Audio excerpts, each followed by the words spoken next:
अस्सलाम वालेकुम। वालेकुम सलाम। मुझे समझ नहीं आ रहा कि मैं आपसे किस तरह से बात करूं, क्या पूछूं, क्या ना पूछूं। अल्फाज नहीं है मेरे पास, लेकिन बात इसलिए करना चाहती हूं कि जो दुनिया में आपके आगे आपकी बेटी आ गई है वो इंसाफ की मुंतज़र है। अब इंसाफ उसे कैसे मिलता है ये हमारे मुल्क का कानून, हमारी अदालतें डिसाइड करेंगी।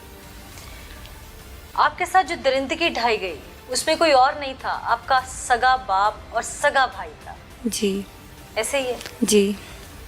आपकी बेटी आपके भाई में से पैदा हुई है। जी। आपको इल्म था जब आपने एक्सपेक्ट किया, प्रेगनेंसी हुई आपकी? नहीं। नहीं इल्म था आपको। फिर आपको कोई चेंजेस महसूस हुए? जी। क्या चेंजेस जिस्म में महसूस हुए थे?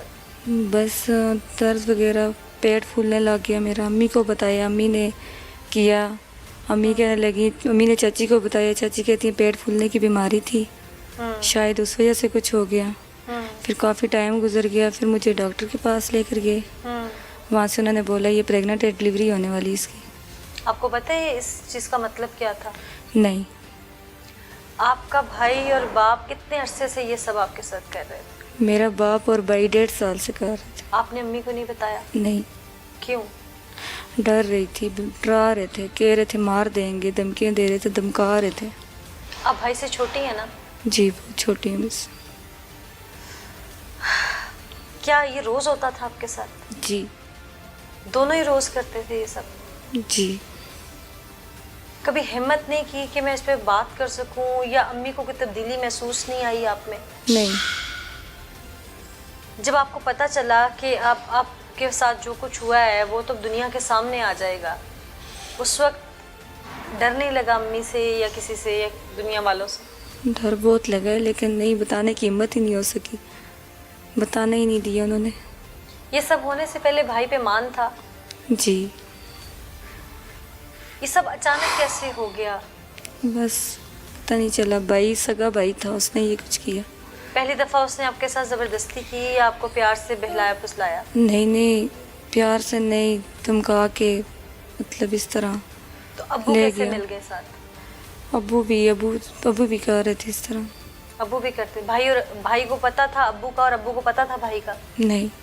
दोनों को एक दूसरे का शुरू में नहीं पता था? नहीं। बाद में पता चल गया? बाद में पता चल गया। आपको जब पता चला कि अब तो आप माँ बनने वाली हैं, तो जी। आपको ये पता था कि ये बच्चा किसका है दोनों में से? नहीं। नहीं पता था? नहीं। फिर डीएनए के बाद पता चल गया?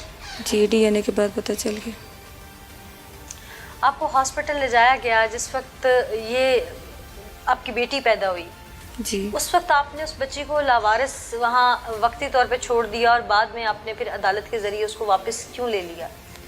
मुझे समझ नहीं आ रही थी, बच्ची हुई पता नहीं चला, मुझे कुछ समझ नहीं आ रही थी, मेरा दिमाग ही और जहन ही नहीं काम कर रहा था कि उसको क्या करूं। मुझे पता ही नहीं था कि ये मेरी बच्ची भी है। फिर वहाँ पे मैं छोड़ के चली गई, फिर एनजीओ वाले आए, वो लेकर चले गए। छोड़ने का मशवरा अम्मी वगैरह ने दिया था? जी। फिर छोड़ के चली गई मैं। फिर अम्मी ने बोला छोड़ दे, तो छोड़ के चली गई। फिर एनजीओ वाले आ गए, वहाँ से वो बच्ची को ले गए। फिर उसके बाद जज साहब के घर थी, फिर कोर्ट से मैंने बच्ची जाके वहाँ से ली। जज साहब को कहा जाता है? जज साहब को दी फिर मैंने बच्ची। जज साहब को तो आपने एप्लीकेशन दी ना? जी जी, तो एप्लीकेशन दी। एनजीओ वालों को बुला के, तो एनजीओ वालों को बुला के बच्ची वहाँ से मुझे उन्होंने लेकर दी। सारी जिंदगी वो बच्ची आपके सामने है। जी। एक माँ हैं आप उसकी, आपने पैदा की है। जी। एक माँ की हैसियत से उसे प्यार दे पाएंगी या एक रोग जो जिंदगी का लग गया है उसमें वो नजर आएगा? ऐसे क्या नजर आएगा? रोग नजर आएगा या माँ बन जाएंगी उसकी? रोग तो लगे नजर ही आएगा, माँ तो फिर ज़ाहिर माँ है तो बच्ची मेरी ही है ना। बाप और भाई, अव्वल तो हमारा कानून बहुत सख्त है और मेरी भी यही गुजारिश है अरबाब इख्तियार से कि ऐसे लोगों को सजाए मौत दी जाए। लेकिन कभी सामना होता है तो मुझे नहीं पता मुझे ये सवाल पूछना चाहिए कि नहीं, लेकिन फिर क्या होगा? मैंने बच्ची छोड़ दी थी, पहले चली गई थी, फिर मैंने बच्ची अपनी वापस ले ली। मैंने कहा जहाँ पे मेरा भाई और मेरा बाप सगे और रिश्ते खूनी रिश्ते मुझसे कर रहे हैं इस तरह के, तो मैंने कहा बाद में इसके ऊपर इसका क्या होगा, इसके साथ क्या होगा, इसलिए मैंने बच्ची वापस ले ली। बच्ची तो थी मेरी ही ना, मेरी अपनी पैदा हुई थी, मेरी थी ना। मैंने ले सुना ली। तो मेरे रोंगटे खड़े हो गए। आप पे तो क़यामत गुजरी है। जी। आपने तो पल पल उस तकलीफ़ को महसूस किया है, पल पल उस दर्द को महसूस किया है, पल पल तड़पी होंगी, रोई होंगी। जी। किसी दोस्त से भी बात करने की, सहेली से बात करने की हिम्मत नहीं हुई? नहीं, हर तरफ से धमकाते थे मुझे, हर तरफ से बोलते थे कि आप ऐसा किसी से बात की आपको मार देंगे, ये करेंगे वो करेंगे, तो डराते धमकाते थे। मैं किसी से बात नहीं करती थी डर के मारे। ये सब होने से पहले अब्बू पे लाड आता था? जी।